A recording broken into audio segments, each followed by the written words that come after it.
The communist regime of China has just effectively issued a death warrant for scores of rhinos and tigers for no apparent reason other than greed and medical superstition. According to HuffPo, the Chinese government lifted its 25-year ban on rhinoceros horns and tiger bones being used for medical research. China's cabinet clarified that only certified hospitals and doctors would be allowed to use the animal parts, and said the substances would have to come from rhinos and tigers raised on farms, excluding zoo animals, reports HuffPo. Considering that researchers would have absolutely no way to differentiate between rhinos and tigers raised on farms, conservationists have concluded the lift on the ban will embolden poachers and traffickers to kill the animals in the wild. It's a devastating decision, Lee Henry of the World Wildlife Fund told the New York Times. I can't overstate the potential impact. On their official Twitter account, the World Wildlife Fund warned that tigers already have a low population, which will be severely threatened by China's actions. With only around 3,900 left in the wild,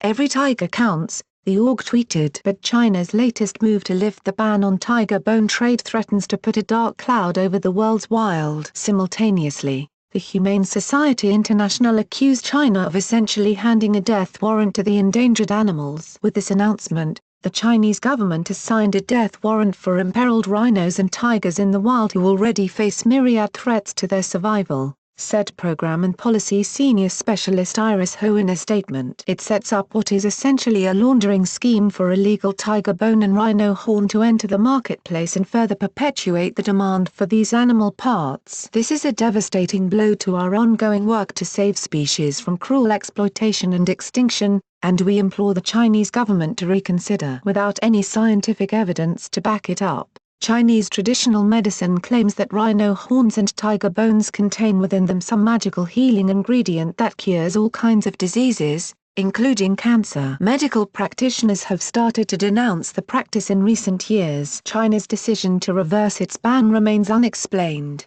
though some environmental groups speculate it stemmed from the growing number of tiger farms in the country. The traditional Chinese medicine industry is also a multi-billion-dollar business internationally. According to Save the Rhino, poaching is an international business, where rhinos are frequently killed for their horns, which are often used in Chinese medicine or displayed as a status symbol. Poachers are now being supplied by international criminal gangs with sophisticated equipment to track and kill rhinos, says the site. Frequently a tranquilizer gun is used to bring the rhino down, before its horn is hacked off, leaving the rhino to wake up and bleed to death very painfully and slowly. Poachers have resorted to increasingly desperate measures to get their rhino horns, even to the point of breaking into a parazoo. Sometimes nature has a way of dealing with such poachers, as in the case of the 6 who died by the mouths of lions in a South African game preserve.